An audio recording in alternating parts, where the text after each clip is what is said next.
they're gifts. They're called gifts for a reason. They are something you're giving somebody else out of the kindness of your heart.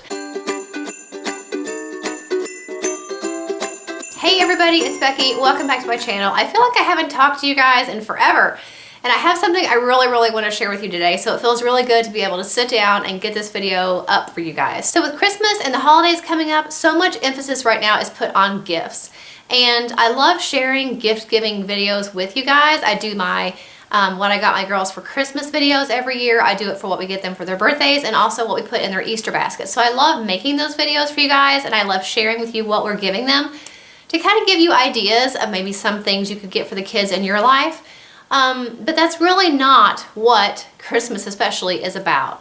It's not about what you can get and gimme, gimme, gimme. It really is about being happy with what you have and appreciative for what you do get. After posting my gift guide videos for this Christmas in particular, I have had nothing but nonstop comments from people saying, you didn't get your kids enough gifts, or you're not giving them enough, or why are you giving them this when they should be getting a laptop or a phone?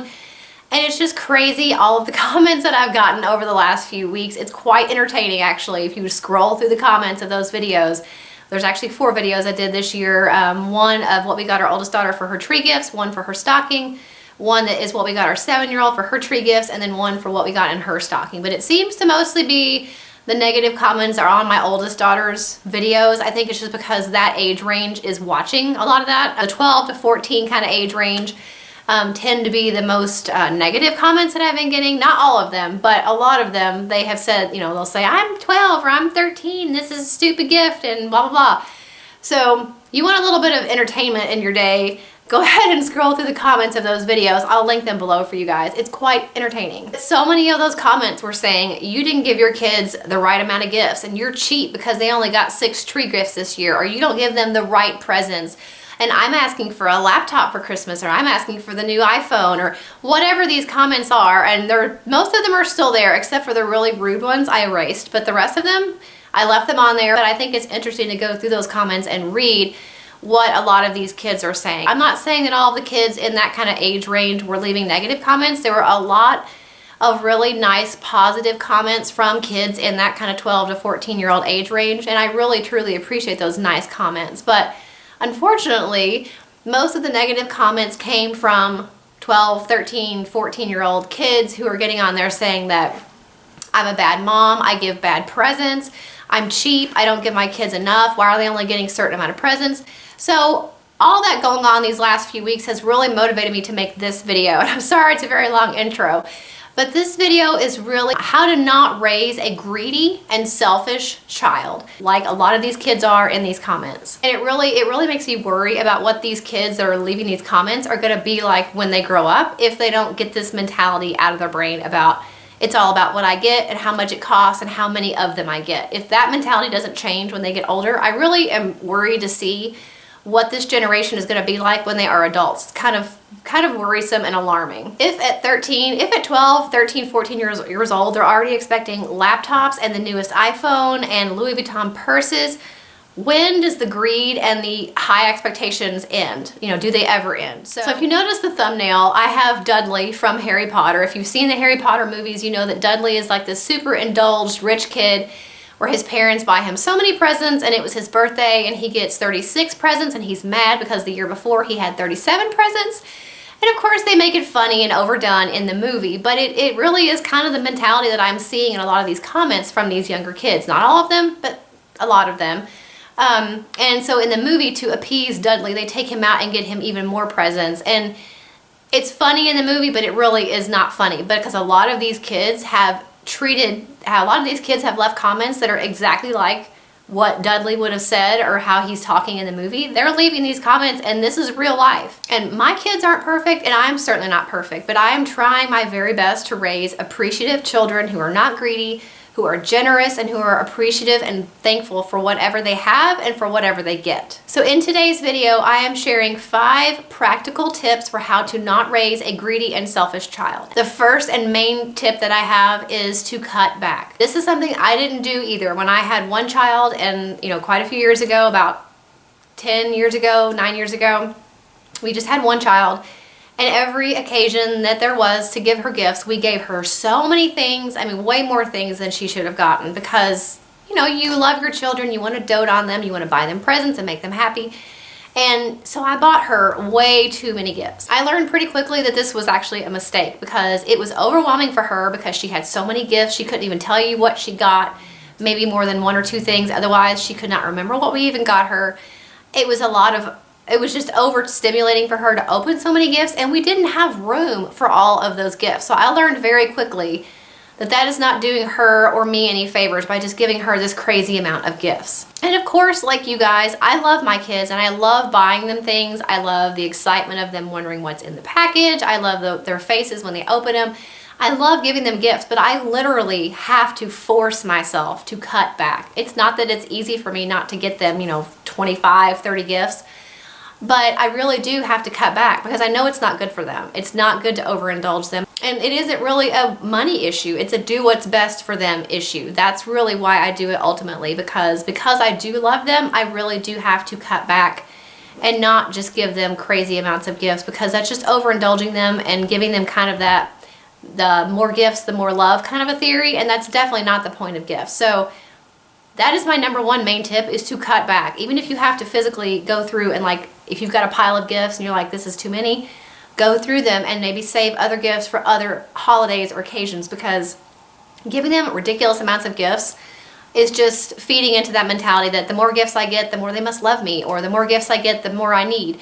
That kind of mentality, and that's not healthy for anybody. So to the people that called me a bad mom or cheap because I don't give my kids the right amount of gifts, or I don't give them the things that they think that I should give them, I am an amazing mom because I do set limits for my kids, and that makes me a great mom. Tip number 2 is to not buy your kids something just because their friends all have it or because you don't want them to feel different. We've all heard the expression of trying to keep up with the Joneses. You shouldn't try to keep up with the Joneses, and you shouldn't do that for your kids either. It might be popular with your kids to have the newest iPhone or the newest purse or the newest shoes, but it's important to teach your kids that they cannot always have the newest, most high-tech thing, the newest thing, the biggest and best thing. They can't always have that, and they don't need that. Teaching them this now will really help you, because it will not only save you money, but it will also help to avoid that mentality of I have to have more, I have to have the newest thing or the biggest and best thing, or I'm not happy. It will also potentially help keep your kids out of credit card debt, because what do you think happens with a child who thinks they need all of these new, bigger and better things to be happy? When they grow up, if they can't afford it, they will just charge it and end up in credit card debt like so many Americans are. So really teaching them now that they don't have to have the newest thing that's out there. They don't have to have what all their friends have, because that's just not the way life should work. Not that we don't all want new things sometimes, a new pair of shoes or a new purse or whatever it is. It's not that we don't want those things, and it's not that it's wrong to get those things, but you just can't always have those things. And you really have to strike that balance between being satisfied with what you have and saving up for, if you do want the new iPhone, you work for it, you save for it. It really is a balance that you have to strike. So figure out what that balance is for your family and stick to it. Tip number 3 is to stop paying for everything for your kids. Now, we fully support our kids. I really don't want them to have jobs until they get out of high school, because I really want them to focus on their education. And we do intend to help them or pay for their college, kind of depending on the situation. But I don't think we should pay for everything for them. But I also want our kids to be able to pay for some things on their own, even at this age. When kids realize how much work and effort goes into making money, they might stop and think a little bit before they ask for some kind of crazy toy that's really expensive, or some kind of crazy expensive tech item. They really might stop and think about that when they realize that somebody has to earn all that money to buy them those gifts. And it might also make them more appreciative when they do get a gift, to realize the thought and the effort and the work that went into that for someone to go out and use their hard-earned money to get them a gift. So in our house, we have jobs for our kids that they have to do regardless, that are just kind of, you live here, you help around the house. That's kind of how families work. We have those jobs.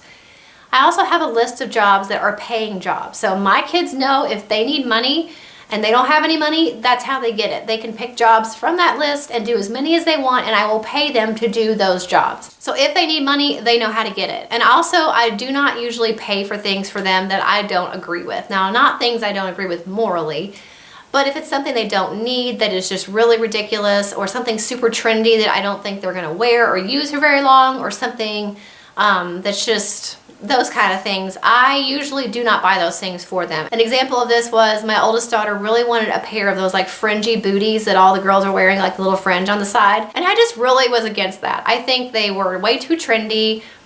She already had all the shoes she needed, so I really didn't need to get her any new shoes. And I was worried that her foot was gonna grow and they were not gonna last her very long. So I really told her, I was like, if you want these boots, you have to save and earn the money for them, because I'm not gonna pay for them. And she did. It took her a while, but she got some gift money from different people. She did chores around the house. She did all this stuff to earn the money to buy those boots for herself. And I think that really helps to teach them a lesson. So again, this is going to be something that's going to be different for every household. You know, some people I know give their kids an allowance every month, and out of that allowance, they have to buy their own clothes and pay for their own activities and pay for gifts for birthday parties they get invited to and things like that. We don't do that in our house, but you know, we do have that list where they can make as much money as they want if they will do jobs off that list. They also get money from other people for gifts and things like that. So they have ways to get money, and it really does teach them to prioritize what they want, to understand the value of a dollar, of working for that money, and you know, and putting it towards things that they want to get. So sit down as a family and decide, you know, for your kids, what you're going to pay for and what you're not going to pay for. You know, are you going to give them a set allowance and they have to use that, and once that's gone, it's gone? Are you going to have kind of like a pay per chore type of situation where they have the opportunity to earn money by doing certain chores or jobs? You know, that is individual for every family, but I do think it's important to teach your kids the value of working, the value of a dollar, and really how much effort and work it takes to buy something. So I think this is a great way to do it. And not to say I don't ever buy my kids things, you know, when there's no occasion coming up. I do.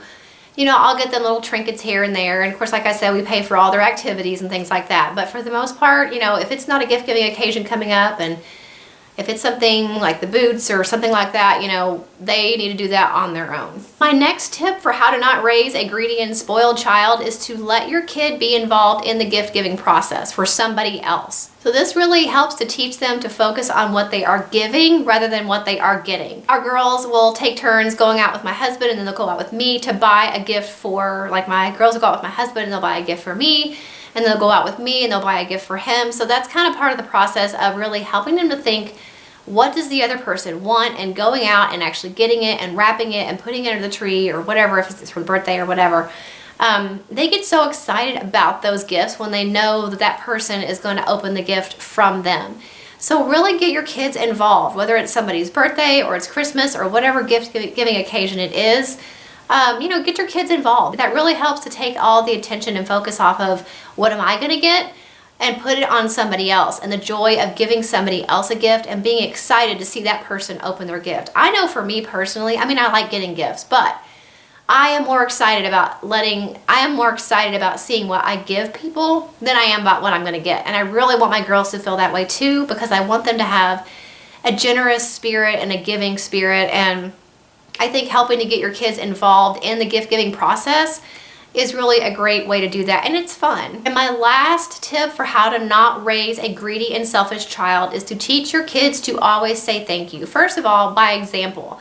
Your kids should see you thanking whoever gave you something, you know, either with a card or just saying it to them or calling them, however they want to do it. But I think it's really important for the girls to make cards for somebody if they have given them a gift. It really is such a small sentiment that means so much to the person that gave you the gift. And it really, again, takes the focus off of what the kid got and puts it back on the person that gave it to them and how that person took their time to go and get them this gift and spend their hard-earned money on it. So again, it really does take the focus off of me, and focuses on somebody else. It's not wrong to be excited about gifts and what you're going to get for Christmas or your birthday. And it's not wrong to get your kids stuff. And it's not wrong to want to spoil your kids. But you really do have to figure out what there is a balance there, and you really do have to figure out for your family what that balance is. And I hope this video gave you some ways to do that, because you know we as parents are raising the next generation. As corny as that sounds, I want my girls to grow up in a generation with great, generous people who have kind hearts and who are appreciative for what they have. Nobody wants to be around a bunch of greedy little misers who are only happy when they have tons of possessions and they think that they're better than everybody else because of what they own. That is really not a good way to be. It's not a good spirit to have, and I want to help you guys to try to avoid that, raising little generations of greedy little Scrooge, you know, over there counting all their stuff. I love my girls and they are very blessed, but part of loving them means setting limits for them. I want my girls to be thoughtful, appreciative, and generous and happy with what they have. And I want to say again that I don't want people to think that I'm picking on these young kids. There were plenty of young kids that left comments that were really sweet and supportive and nice. But for the ones that left those hateful comments and those rude, ridiculous comments, that just kind of got me thinking about this video. So I'm not pointing fingers at anybody in particular. I'm not saying, well, you're 12 and you're greedy. Not saying that at all. There are certain people that left those comments that were in that 12 to 14 age range, but not everybody in that age range left a hateful comment. So if you didn't leave a hateful and rude comment, then this video is definitely not meant for you. So I really, truly hope that this video gave you something to think about as far as the kind of children that we are raising. And like I said, my kids aren't perfect. And I'm certainly not perfect and I don't pretend to be, but these are just some things to think about that I am doing in our house to raise my girls, and hopefully they will be helpful for you guys as well. So if you like this video, make sure you give it a thumbs up. I will put links for all the gift giving videos in the description box below in case you want to kind of go down that rabbit hole of all the comments, kind of see where this video originated from, the thought behind it. Hopefully it was helpful for you guys. Make sure if it was, you give it a thumbs up. Don't forget to subscribe if you're not already, and I will see you in the next video. Bye.